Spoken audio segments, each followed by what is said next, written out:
We've all been told that civilization began with Egypt, that history started with the mighty pharaohs, the pyramids, and Aryan and the Nile Basin.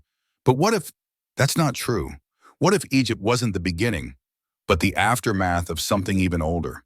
A forgotten age, a lost world, one that left behind whispers in stone and silence in our books.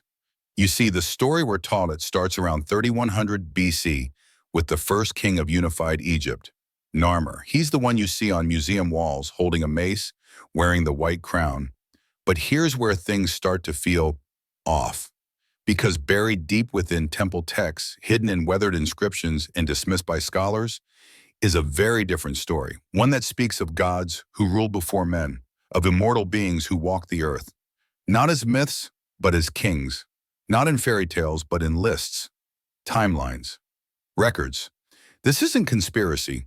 These names are carved into the walls of Abydos and written on the fragile papyrus of the Turin king list. They describe a time called Zep Tepi, the first time.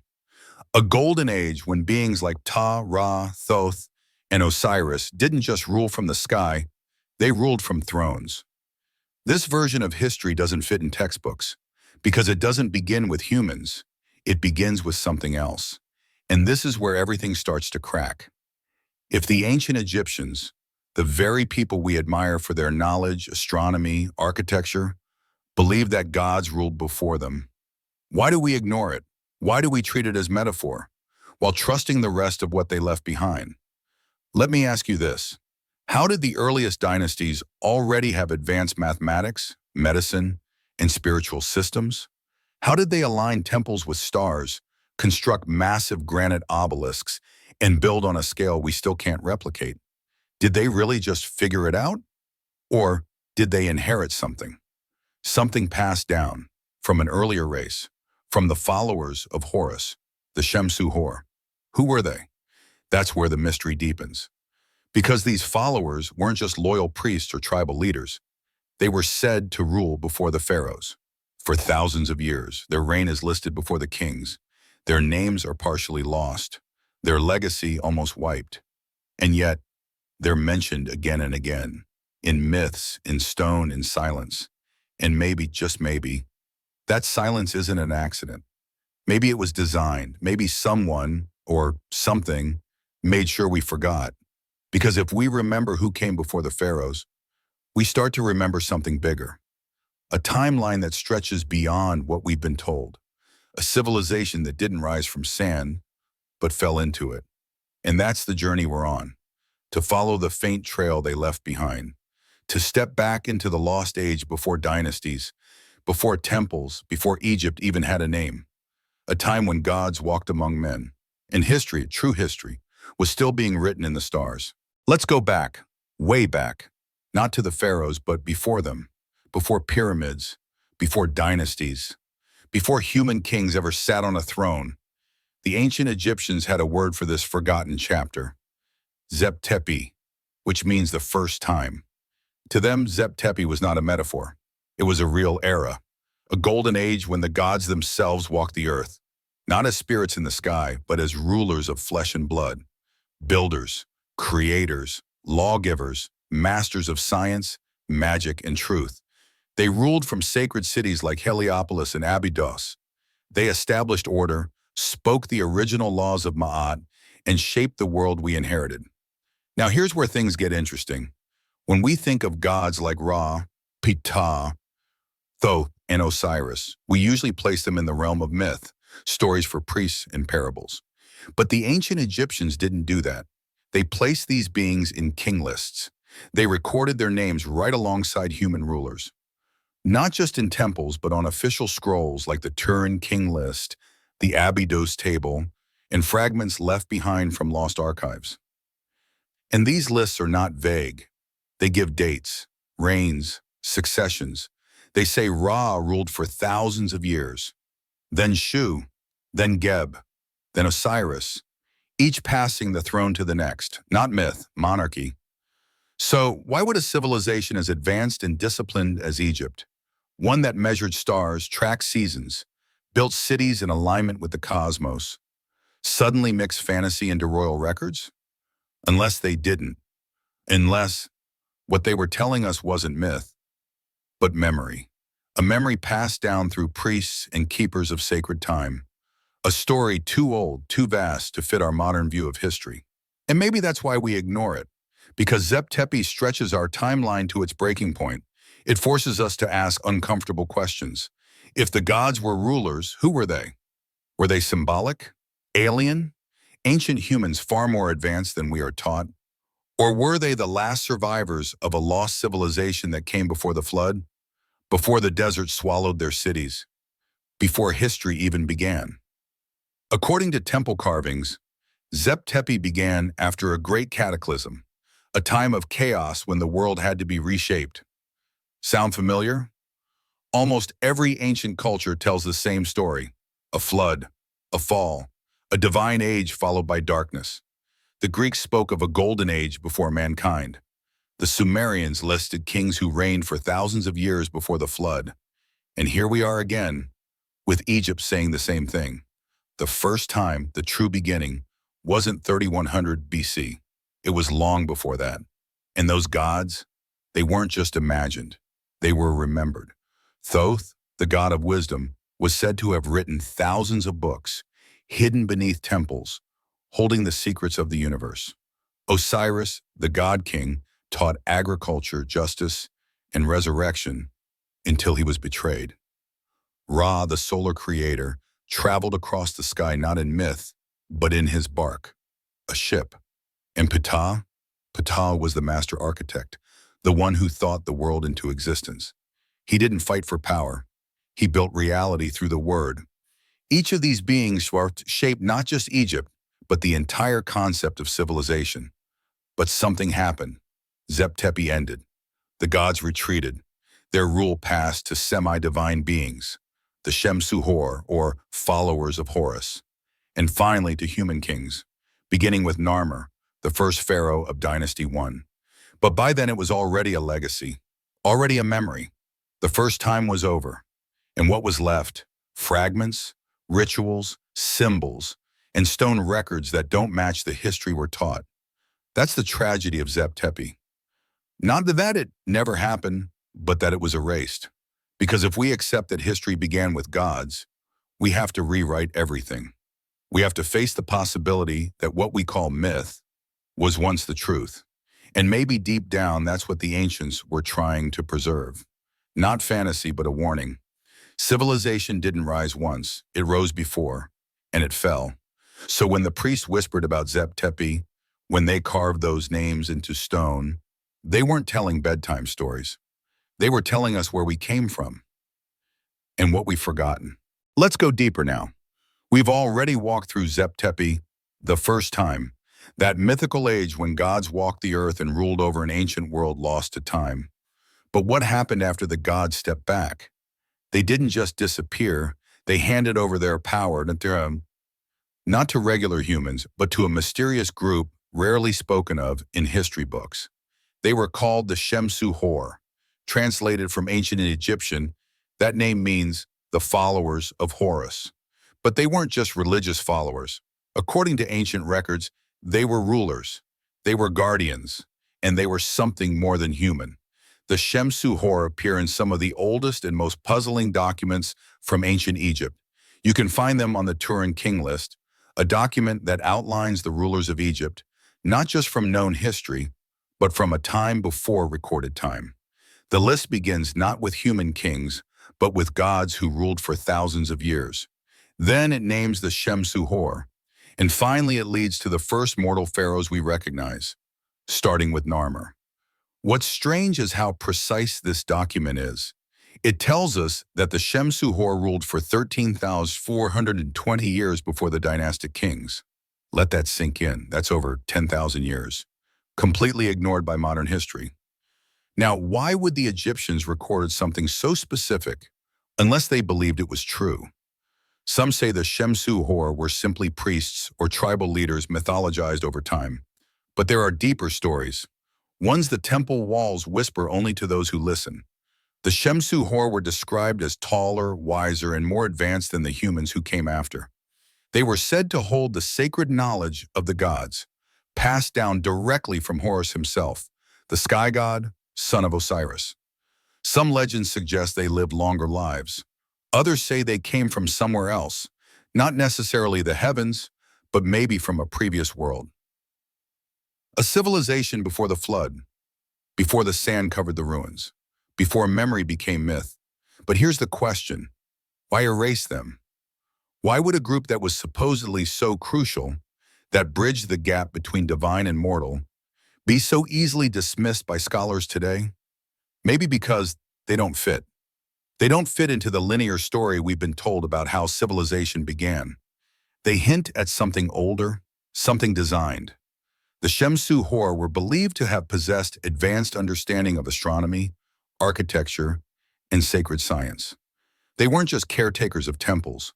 They were engineers, builders, the ones who preserved the blueprint of sacred order, Ma'at, after the gods withdrew. Some believe the Shemsu Hor were the true architects behind some of Egypt's earliest and most mysterious monuments. Structures like the Great Sphinx, which even modern geologists say shows signs of water erosion, suggesting it's far older than the pyramids. What if that's true? What if the Sphinx wasn't built by the pharaohs, but simply inherited from a civilization that came before? In that case, the Shemsu Hor weren't just a priesthood, they were the link, the last living connection between the divine rulers of Zep Tepi and the human kings of Egypt's golden age. But their story doesn't end there, because the concept of followers of Horus echoes beyond Egypt. Across the ancient world, we find similar stories of mysterious beings or guardians who bridge the old world and the new. In Mesopotamia, we see the Apkallu, part divine, part human sages who survived the flood to teach mankind. In India, the Rishis, sages said to have lived for thousands of years and brought knowledge directly from the gods. In South America, the Viracochas, bearded strangers who appeared after a great cataclysm to restore order and teach civilization. Different names, same pattern. The Shemsu Hor may have been Egypt's version of this global memory, of a time when certain beings stood between chaos and order. They carried the torch of wisdom when the world was dark, and they laid the foundation for what came after. But perhaps that's exactly why they were forgotten. Because their very existence challenges the clean-cut version of history we've built, a version where everything begins 5,000 years ago, with farmers and kings and bricks, a version that doesn't want to ask, what came before? The Shemsu Hor may never be fully proven or accepted by mainstream historians, but their story, carved into stone, hidden in myth, whispered through the temples, still survives. And if we follow their trail, we find more than forgotten names. We find a window into a lost world, a bridge between gods and men, a silent testimony that Egypt didn't begin with the pharaohs. It began long before, in the first time, and was carried forward by the ones who remembered. History is usually written by the victors. But in ancient Egypt, the truth may be carved in stone, waiting in silence to be read by those who can see through the cracks. So far, we've spoken of the first time, Zep Tepi, and the mysterious Shemsu Hor, the beings who followed the gods and ruled before the pharaohs. But now comes the harder question. Where is the proof? Is it all just myth? Or has the evidence been hiding in plain sight, ignored, buried, or misunderstood? Let's begin with one of the strangest and most overlooked records in Egyptology, the Turin King List. Unlike most modern history books, this ancient papyrus doesn't begin with human kings. It begins with us, and it gives them reigns lasting thousands of years, not hundreds, not decades, thousands. Then come the Shemsu Hor, who supposedly ruled for over 13,000 years.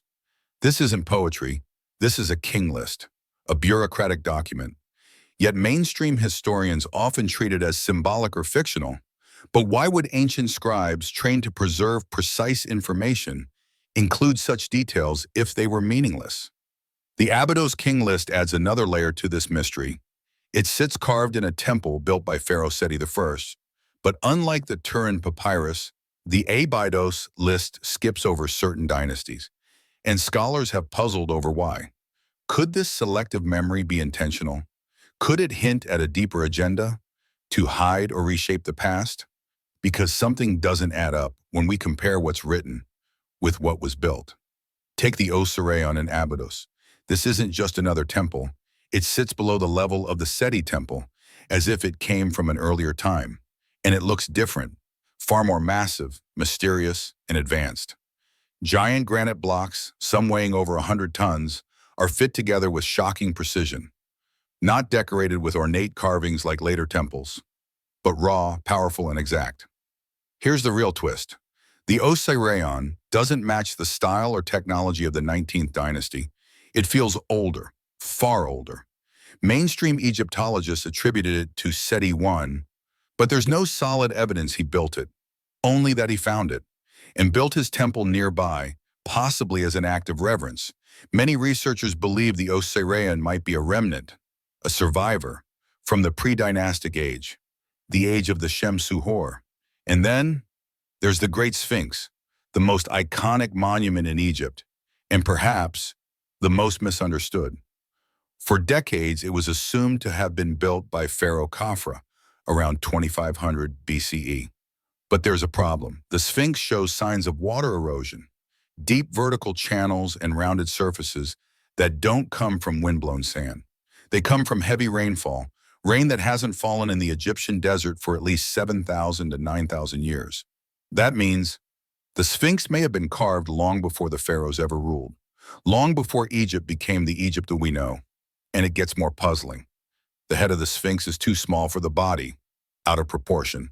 Some believe the original head was much larger, possibly that of a lion, and was later recarved into a pharaoh's likeness. If that's true, then the Sphinx isn't just old, it's ancient beyond belief. A guardian not of dynastic Egypt, but of a forgotten era. But the physical evidence doesn't stop at monuments. There are symbols, stories, and secrets written in the very design of temples themselves. Ancient Egyptian temples weren't just places of worship. They were records, maps of the cosmos, each wall, each hall aligned with stars, solstices, and mathematical constants. Who taught them this? The common answer is that the Egyptians developed it over time. But how do you develop star alignments so precise they rival modern observatories? Some say it was intuition, others say it was trial and error. But what if it was memory? What if the knowledge was inherited, preserved from a time before the Nile became the center of civilization? This is where we return to the stories of the Shemsu Hor and the first time, because according to the ancient texts, the temples weren't designed by men. They were modeled after a heavenly plan, a cosmic order brought down to earth by the gods and remembered by their followers. Think of that for a second. Temples as star maps, structures like the Osirion as echoes of a vanished science, the Sphinx as a marker of a previous cycle. Could all of this point to the same conclusion? That history didn't start in 3000 BCE, that a previous chapter once existed, grand, wise, and now forgotten. A chapter torn out, scattered in ruins, and written off as myth. And yet, the stones still speak. Even the name pyramid in Egyptian, Mer, hints at energy, not just tombs. They were not graves. They were machines of spirit, temples of power, instruments of alignment. What if the gods of ancient Egypt weren't from earth at all? What if the stories carved into stone, passed down through priests and scribes, were not just myths, but memories, cosmic memories, of a time when the sky was more than just stars? This may sound like science fiction, but the more we listen to the ancient texts, really listen, the more the question becomes unavoidable. Where did the gods come from? Let's go back. The Egyptians spoke of a time before time, a golden age called Zep Tepi, the first time, when divine beings descended to earth, not born here, but arrived. And from that moment, the world changed. They brought knowledge, order, language, and architecture. They taught humans how to live, how to farm, build, write, heal, and even understand the stars. But here's the mystery. Why the stars? Why are so many of Egypt's gods and temples connected to constellations? Let's start with Osiris. He wasn't just the west of the afterlife. He was also the soul of Orion. According to ancient Egyptian belief, when a pharaoh died, his spirit didn't just go underground. It traveled to the constellation Orion to reunite with Osiris. Think about that. The afterlife wasn't in the clouds. It wasn't beneath the earth. It was out there. among the stars. And not just any stars, specific ones, Orion and Sirius. While Osiris was linked to Orion, Isis, his divine counterpart, was connected to Sirius, the brightest star in the sky. Every year, the heliacal rising of Sirius, when it appeared just before dawn, signaled the flooding of the Nile, the lifeblood of Egypt. To the Egyptians, this wasn't just a seasonal event. It was the return of the goddess, a cosmic pulse. Now here's where it gets strange.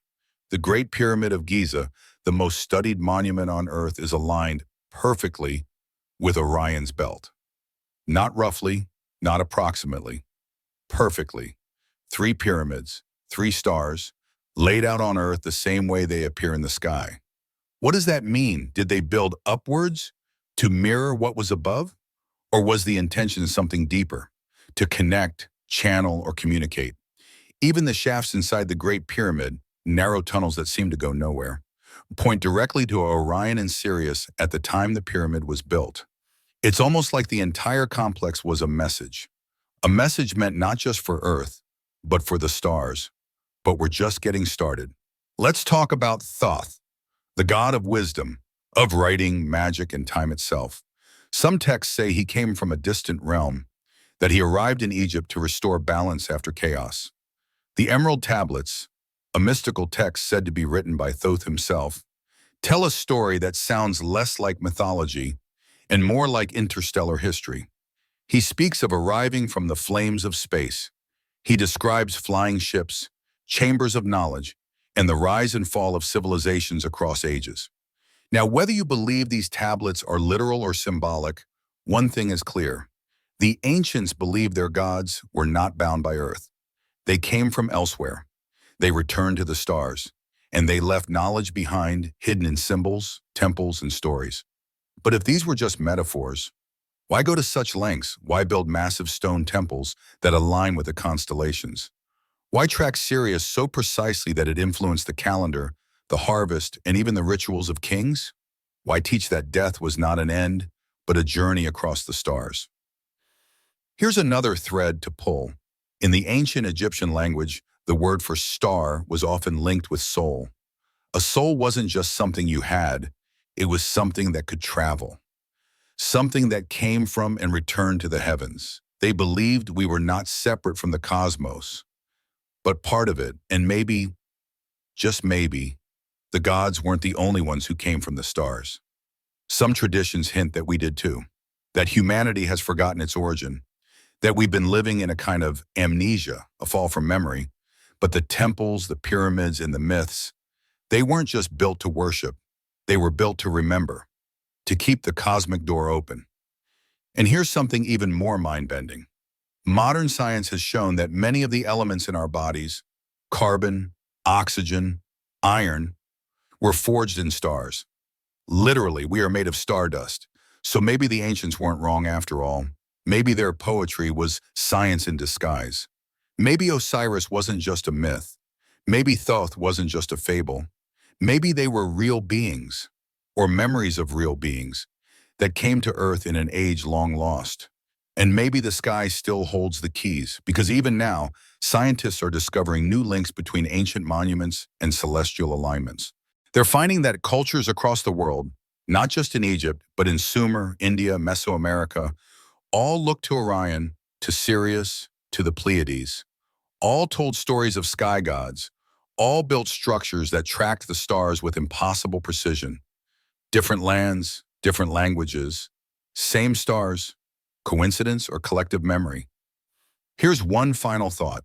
The more we uncover about ancient Egypt, and the more we admit how much we still don't understand, the more the lines between myth and truth begin to blur. Maybe we've been asking the wrong question. Maybe it's not, did the gods come from the stars? Maybe the real question is, what part of us remembers that they did? Let's pause for a moment and ask the question that lingers behind every ancient mystery. Why don't we know about this? Why is there so little left of the world before dynastic Egypt? Why are the stories of the ones who came before, the beings who shaped civilization, only found in fragments, scattered myths, cryptic symbols? It's not just an accident. It wasn't just time that erased it. Something or someone wanted it forgotten. Let's explore why. First, imagine the power of this ancient knowledge. Not just power over tools or farming, but power over the mind, power over energy, power over life and death. These weren't just bedtime stories. This was a system of understanding reality itself, consciousness, the stars, the earth, and the soul. Now think, what happens when a few people control a truth that powerful? It becomes dangerous. And not just for outsiders, but for those who want to rule. Because the ancient timeline, the one where gods walked among humans, where divine bloodlines ruled the earth, where knowledge flowed freely, doesn't fit with the stories we were later told. New religions had to rise. New kings, new empires, new laws. But to take power, they had to bury the old world. So they did. They turned laws into myths. They turned ancient temples into ruins. They rewrote history and taught it in their own image. Because if the people remembered that their ancestors were connected to something greater, if they remembered that humans once walked with gods, and that knowledge came from the stars, then no ruler, no priest, no conqueror could ever fully control them. This erasure was not just about Egypt, it was global. Look around the world. The Sumerians wrote about sky beings called the Anunnaki. The Hindus spoke of the Devas and Asuras, powerful beings who existed before human time. The Maya told stories of sky serpents and star travelers. The Greeks, the Norse, the Celts, all of them had legends of golden ages, and the great falls that followed. They all shared one thing, a memory of a time when divine beings ruled the earth. So what happened? Why did it all disappear? Some say there was a great reset, a cataclysm, a flood, a war, a shift in the earth itself that shattered that ancient world. And when it ended, the survivors forgot, or were made to forget. There are stories in nearly every culture of a flood that wiped out the world, not just physically, but spiritually. After the flood, the knowledge faded, or was hidden, guarded by secret groups, or encoded into myth, waiting for the time when humanity would remember again. And in the place of the old world, a new story was told. A story where humans were born weak, sinful, lost. Where the gods were distant, or angry, or dead. Where only kings and priests could speak for the divine. But the ancient story, the one buried in the sand, carved in stone, whispered in dreams, tells us something different. It tells us that we once knew who we were, that we were more than just subjects, that we were part of something bigger, that divine blood once flowed through our veins, that our ancestors were not primitive, but powerful, and that the real history of Earth is far older than we've been told. So why was this erased? Because remembering who we really are is the greatest threat to any system built on control. If you believe you're small, you're easy to manage. But if you remember that your story stretches back to the stars, if you remember that humans once lived among gods, that we were taught, not evolved, that knowledge isn't created but recovered, then everything changes. History becomes a map, myth becomes memory, and the ruins start to speak again. This isn't just about Egypt. This is about all of us, because the erasure of history wasn't the end. It was the beginning of a long silence. But now, that silence is breaking, and we're finally beginning to remember what was hidden, not just in the earth, not just in stone, but in us. Now that you've walked this forgotten path with me, think about everything we've uncovered. Not just lost names or broken temples, but a whole chapter of human history wiped clean. A world where gods weren't myths, where humans weren't slaves to time, but students of the stars, where knowledge wasn't forbidden. It was sacred. It was shared. But here's the twist. You're part of that story, not just as a listener, not just as a viewer, but as someone who is remembering. Because the truth doesn't always arrive in books or museums. Sometimes it arrives in questions, in dreams, in that strange feeling that something doesn't add up. Have you ever looked at the official timeline and thought, no, this can't be right? You're not alone. Millions are starting to feel it, that itch, that knowing that we've been told less than half the truth, that maybe, just maybe, we're the descendants of a forgotten race, of builders, watchers, teachers, beings who didn't just worship the stars, but came from them. What if the gods were real? Not in the way religion later reshaped them, but as advanced conscious beings who gave us language, taught us time, left behind clues in stone, in myth, in DNA. And what if those beings were us? Here's something that's never talked about. Many ancient cultures didn't draw a line between gods and humans. To them, the gods weren't up in the sky, untouchable and angry. They walked among us. They loved, they ruled, they guided, until they vanished. But maybe they didn't. Maybe they became us, or maybe they're watching now, waiting for us to finally remember who we are. So let me ask you something. What do you believe, Efekan? Do you feel that deeper origin calling out to you? Do you believe we've been told a version of history that fits control, not truth? Do you believe that the erased gods of pre-dynastic Egypt and beyond left us signs we're only just beginning to understand? If this video sparked even a single thought, a single chill down your spine, that's not by accident. Because the moment you start asking these questions, the moment you refuse to just accept what's written, you begin your own excavation, not of ruins, but of memory. And that's what this channel is really about. We're not just collecting facts, we're collecting the forgotten pieces.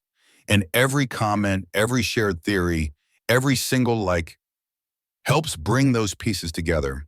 So if this story stirred something in you, like this video so others can feel it too, subscribe if you haven't yet, so you can keep traveling deeper into the past with us.